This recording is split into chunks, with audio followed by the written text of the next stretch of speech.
की सीमा के बाहर एक कहानी दबी होती है। कभी कोई मंदिर, कभी कोई महल, लेकिन कुछ जगहें ऐसी होती हैं जहां वक़्त भी थम जाता है, जैसे कि ये राजमहल, जहां सूरज छिपने के बाद अतीत जाग उठता है। दो युवक रवि और शिवा पुरानी पगडंडी पर चलते हुए, हाथ में बैग।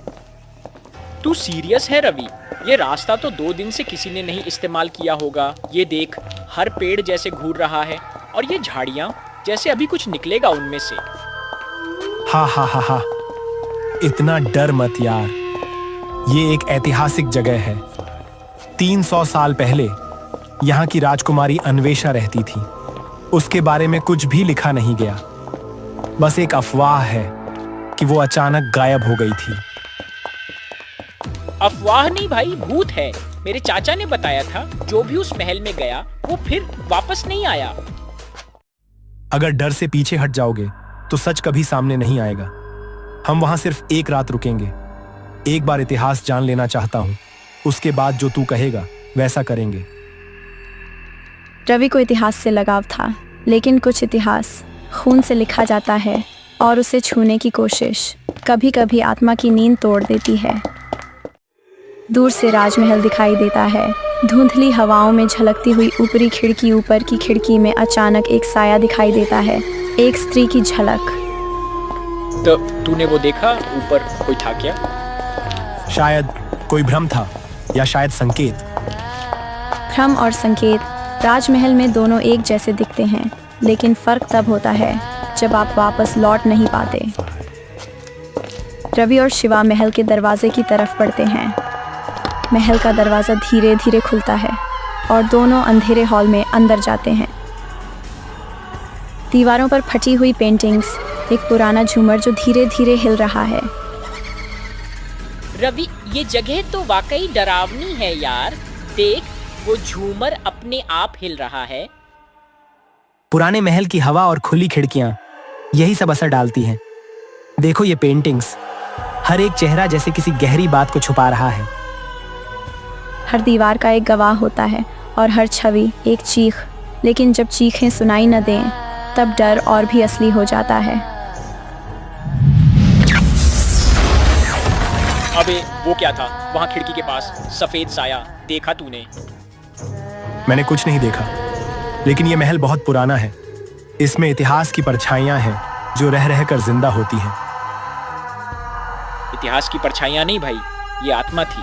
मुझे यकीन है किसी औरत का साया था वहाँ, सफेद कपड़े, और उसकी आंखें सीधी मुझे देख रही थी। अगर वो आत्मा है तो कुछ कह रही होगी, कुछ जताना चाहती होगी।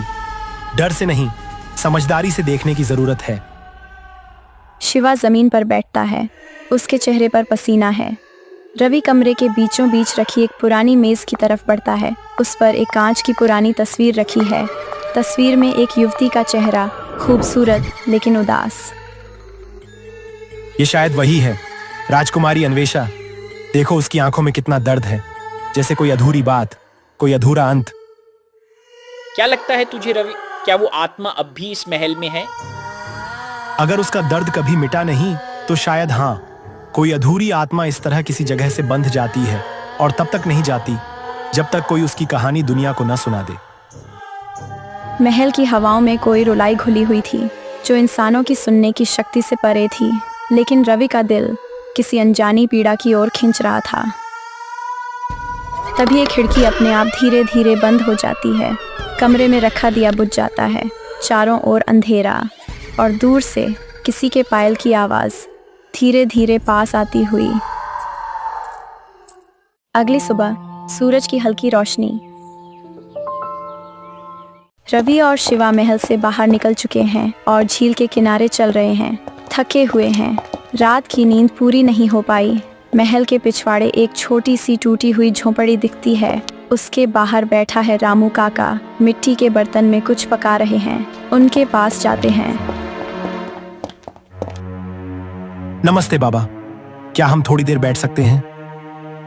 बैठ जाओ बेटा। जो एक बार उस महल के भीतर गया उसे आराम की जरूरत पड़ती ही है। आपको कैसे पता कि हम महल के अंदर गए थे? उस महल की दीवारें जब किसी नए कदम की आहट सुनती है तो ये हवाएं मुझ तक खुद खबर ले आती हैं। और तुम्हारी आंखें वो रात की छाया उठाए हुए हैं बेटा। रामू काका उस महल का अकेला साक्षी था। वो देख चुका था सब कुछ, लेकिन कहाँ कुछ नहीं था। अब शायद वक्त था कि कोई उसकी चुप्पी को समझे।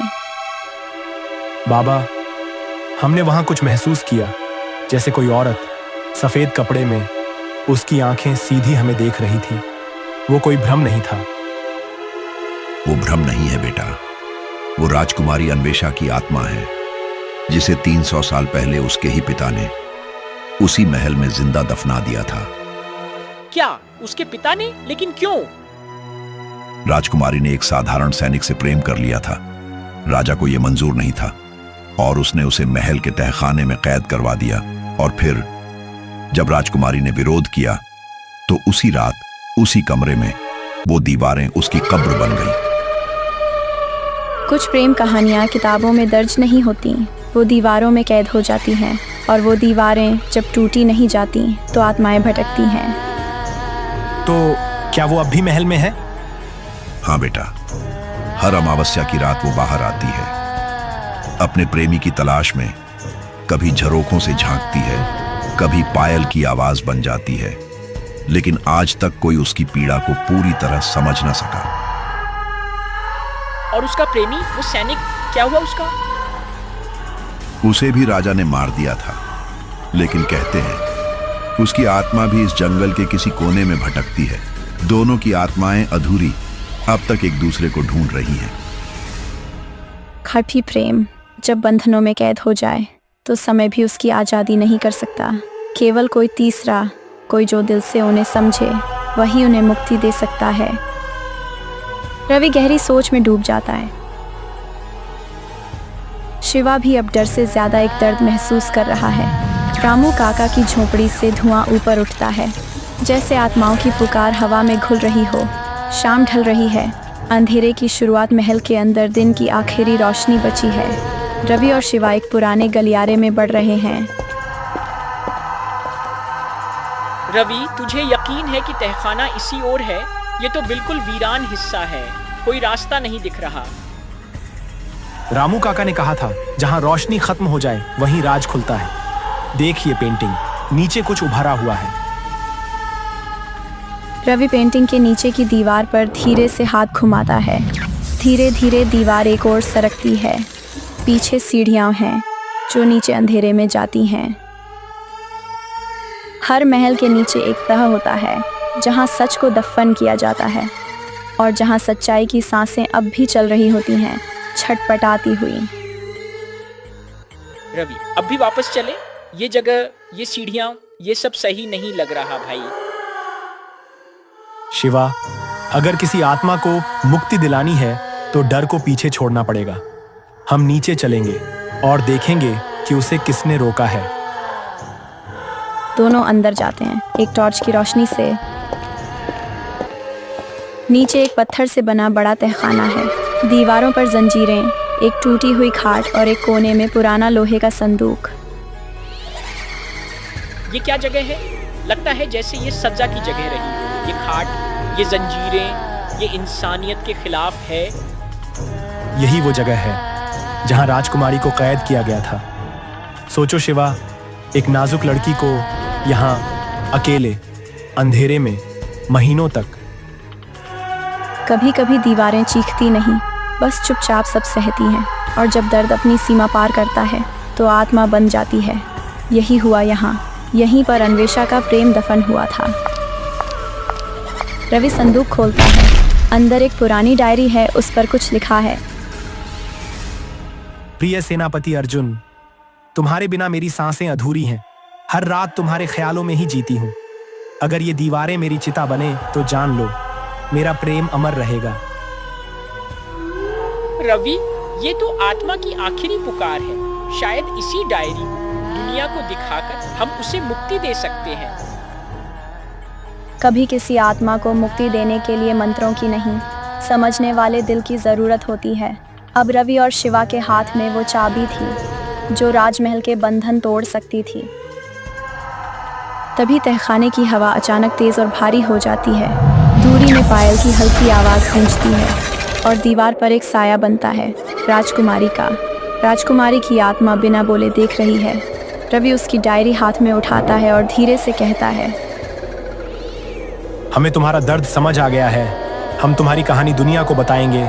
हम तुम्हें मुक्ति दिलाएंगे, अन्वेषा। रवि और शिवा राजमहल से गांव लौटते हैं।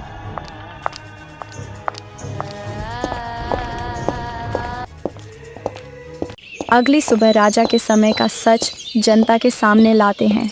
गांव का चौराहा, लोग धीरे धीरे इकट्ठा हो रहे हैं। रवि और शिवा एक बड़ी चौकी पर खड़े हैं। रवि के हाथ में राजकुमारी अन्वेषा की डायरी है जो उन्होंने तहखाने से पाई थी। कभी कभी एक आत्मा की मुक्ति 100 सालों के झूठ को उजागर करने से होती है, और आज वो दिन था जब गांव को सच का आईना दिखाया जाना था। भाइयों और बहनों, हम एक दिन पहले राजमहल के भीतर गए थे। जो हमने वहां देखा वो सिर्फ डर नहीं था, वो किसी की अधूरी चीख थी। एक आत्मा जो 300 सालों से शांति की तलाश में भटक रही है।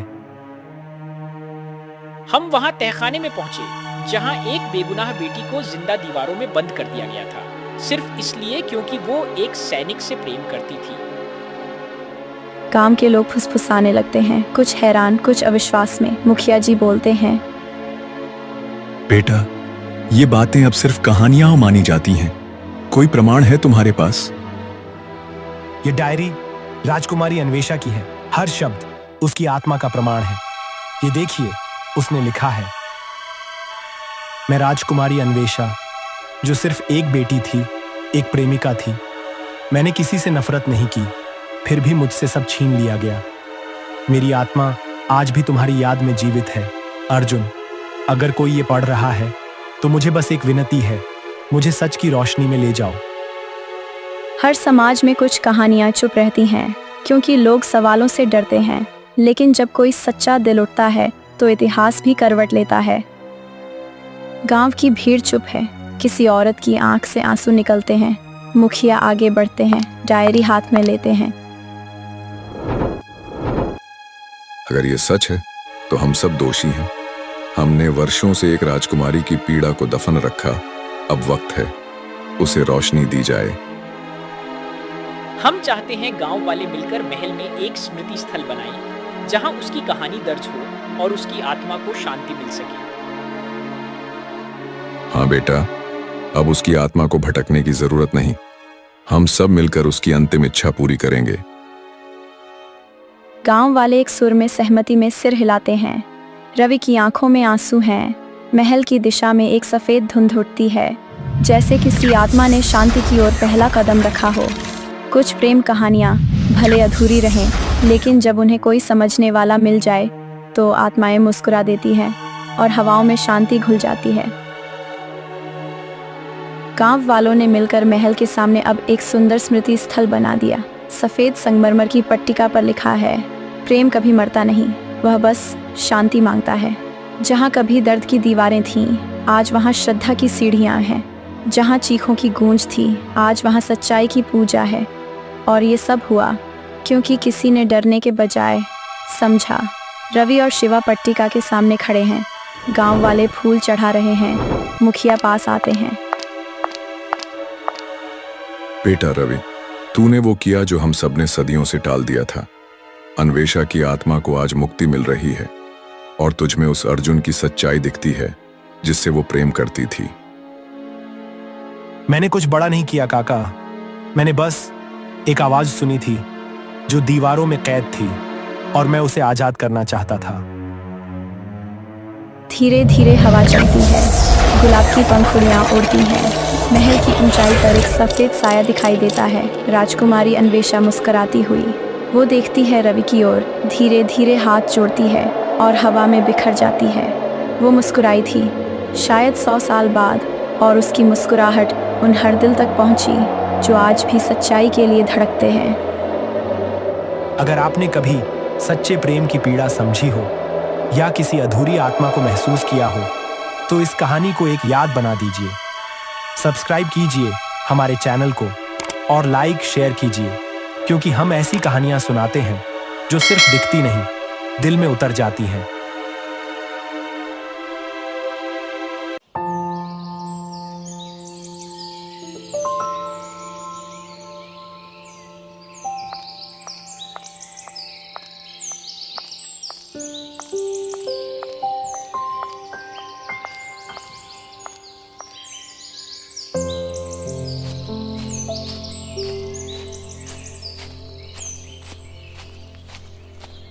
एक समय की बात है, एक गांव में दो मित्र रहते थे, एक वीर दूसरा राणा। वह हमेशा जंगल में लकड़ी काट कर अपना गुजारा करते थे। वीर एक ईमानदार और बहादुर था, लेकिन वही राणा अंदर से बहुत लालची था। वे दोनों कुल्हाड़ी लिए जंगल की ओर निकल चले। तभी वीर बोलता है, जंगल सिर्फ पेड़ों का घर नहीं, यह हमारी आत्मा है। यह हमें सिखाता है कि सच्ची दौलत सोने चांदी में नहीं, बल्कि भरोसे और रिश्तों में होती है। मगर वीर, अगर इंसान के पास दौलत हो तो वह जंगल से भी बड़ा बन सकता है। लेकिन जब दौलत के लिए दोस्ती दांव पर लग जाए तो इंसान सबसे गरीब बन जाता है। राणा कुछ नहीं कहता, लेकिन उसकी आंखों में लालच की झलक साफ दिख रही होती है। और देखते देखते वे जंगल में पहुंच गए और लकड़ी काटने लगे। राणा, ये जंगल हमारी जिंदगी है। हम यहाँ सालों से हैं। इसे छोड़कर कहीं और जाने की जरूरत ही नहीं। हाँ वीर, पर कभी कभी सोचता हूँ अगर हमारे पास और ज्यादा धन होता तो कितना अच्छा होता। तभी एक हिरण तेजी से भागता है। उसके पीछे एक बाघ दौड़ रहा है। वीर और राणा चुप होकर देखते हैं। बाघ हिरण को पकड़ने ही वाला होता है कि हिरण छलांग लगाकर बच जाता है। देखा राणा, जंगल का नियम है, सतर्क रहो, नहीं तो कोई तुम्हें खत्म कर देगा। हाँ, लेकिन क्या हमें सिर्फ भागते रहना चाहिए? कुछ बड़ा नहीं करना चाहिए? तभी पीछे से काली आता है। वह एक तांत्रिक है, उसके साथ एक बिल्ली भी है, और वो वीर और राणा से बोलता है, अगर तुम सच में अमीर बनना चाहते हो तो मैं तुम्हें एक रहस्य बता सकता हूँ। कैसा रहस्य तांत्रिक भाई?